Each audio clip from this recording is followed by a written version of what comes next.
Natal, data do nascimento de Jesus, uma das mais importantes festas do cristianismo.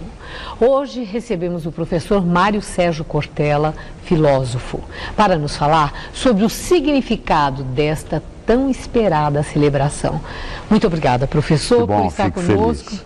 Professor, 25 de dezembro, dia de Natal, a celebração, né, de Jesus que veio à Terra para salvar, o Salvador.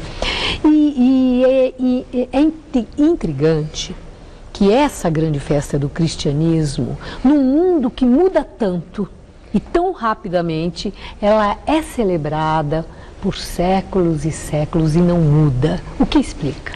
Eu acho que independentemente de uma pessoa ter religião ou não, ou sendo cristã ou não, você comemorar o nascimento de alguém que veio para dizer fraternidade, piedade, compaixão, seja o que for, é uma festa de beleza.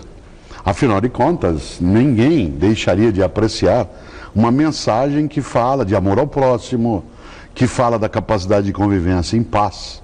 Desse ponto de vista, ela é uma festa familiar que toca muitas pessoas e mesmo quem não tem religião ou não é cristão, acaba lembrando da festa. Claro que não vai tomá-la como uma festa religiosa, mas vai tomar como uma festividade de amorosidade.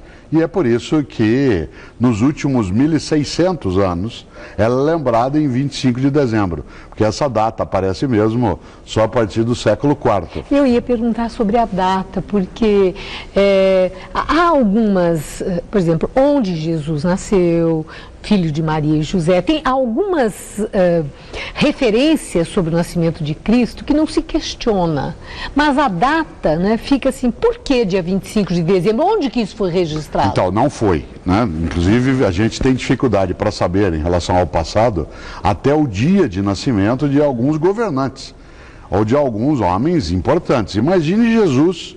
Hoje é importante, mas se a gente volta a 2000 anos, o que é nascer um filho de um carpinteiro, de uma menina de 14 anos de idade, com um homem com mais idade como era José, lá no confim da Palestina? Não era nada.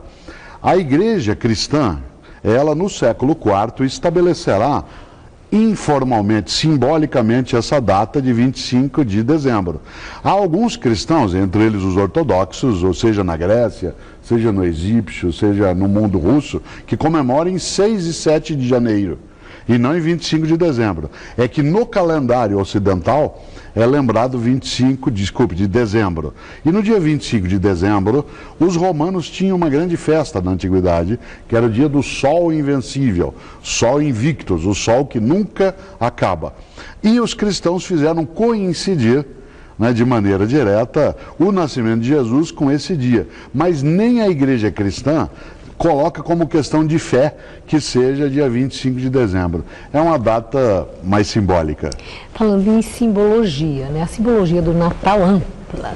E fica assim a indagação exatamente o que significa o Natal. O senhor acabou de falar em festa da família, da união, falou o lance que envolve toda a comemoração, mas em termos de significado, nós temos Há um significado para os cristãos que é o dia simbólico do nascimento do fundador da religião, daquele que é chamado pelos cristãos Jesus Cristo. A expressão Jesus Cristo é uma expressão religiosa. Há um outro modo de se referir a ele, que é Jesus de Nazaré. Jesus de Nazaré é a figura histórica, ou seja, o homem. Seja você ou não alguém que acredita, Jesus de Nazaré é uma pessoa civil, entre aspas. Jesus Cristo já é um termo religioso. Para os cristãos é o nascimento do Salvador. Isto é, aquele que veio para purgar, para purificar os pecados da humanidade e por ela morreu. Desse ponto de vista, não é a mais importante das festas cristãs, é, como você lembrou, uma delas, porque a mais importante festividade cristã é a Páscoa. Porque a Páscoa é a marca do cristianismo, que é a vitória da vida sobre a morte, isto é, a ressurreição.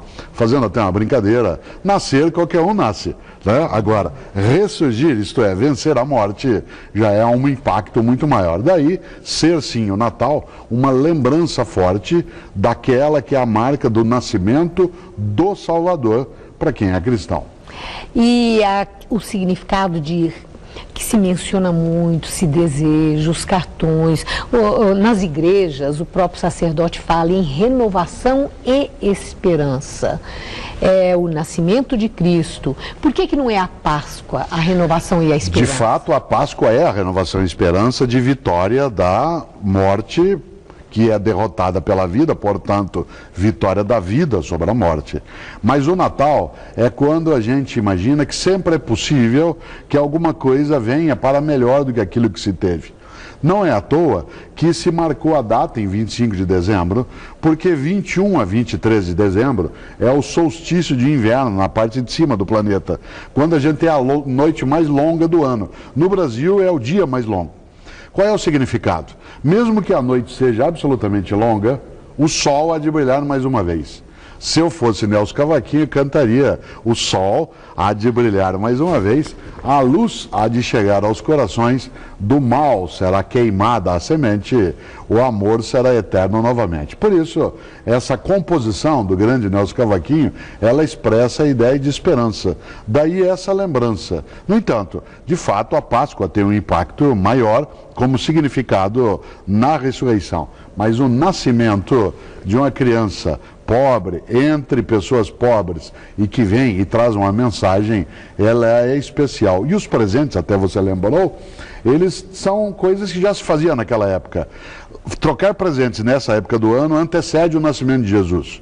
Os romanos já tinham no passado uma festa chamada Saturnália, que acontece, né, exatamente no período de 17 até 27 de dezembro, já acontecia, em que se trocavam presentes. O cristianismo vai entrar nesse circuito e vai absorver de maneira positiva. Olha que interessante, o senhor sabe que eu associava os presentes com os reis magos, que levaram o presente, então eu fazia mais essa associação, eu não sabia. Mas olha que os romanos já trocavam presentes. Mas os reis magos levam os presentes porque eles estão comemorando um período dentro da antiguidade, dentro desse mesmo período. E a tradição, a questão da gruta, os pastores, os animais, a estrela que iluminou o caminho dos reis magos, né?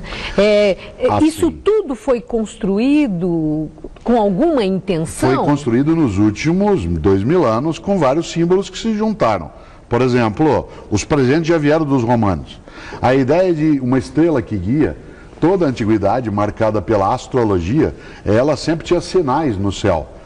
Homens de vários países, como por exemplo os 3 reis magos, que são sábios, que vão honrar uma criança que nasce no meio da absoluta pobreza, lá dentro da gruta. Quem cria a ideia de presépio é Francisco de Assis. Ela não é uma ideia da antiguidade, ela é uma ideia do século XII e XIII, para lembrar um pouco de que Jesus saiu, né, da humildade, da simplicidade, até chegar à glória. E desse ponto de vista, né, o grande momento do presépio é a lembrança exatamente da simplicidade, de que você nada tem e quando se for, nada levará também. Agora, a ideia do Papai Noel, ela é curiosa, porque ela aparece, por exemplo, entre os povos da antiguidade com um bispo daquilo que hoje seria a Turquia, da cidade de Mira, chamado Nicolau. E esse bispo era conhecido por, de noite, distribuir presentes para as mulheres que não tinham tanto recurso e para crianças pobres. Como em holandês, ele foi cultuado, na Europa ele é cultuado no dia 6 de dezembro. Em holandês ele é chamado de Sinterklaas. Né? No inglês, e os holandeses foram também para os Estados Unidos, ele foi chamado de Santa Claus. Os franceses o chamam de Père Noël, o Pai Noel. Os portugueses o chamam de Papai Natal. E nós brasileiros juntamos tudo. Se fez aqui o Papai Noel, que é aquele que entrega presente para lembrar essa época, e que essa época lembra exatamente o nascimento de uma criança que, pobre sendo, trouxe na crença dos cristãos a maior riqueza possível, que é uma alma que não se perde. Professor, muito obrigada, né, por todo esse esclarecimento, que o Papai Noel seja generoso. Generoso. E eu desejo ao senhor um Feliz Natal. Terei com alegria, e você também. Muito obrigada, boa noite. Obrigado.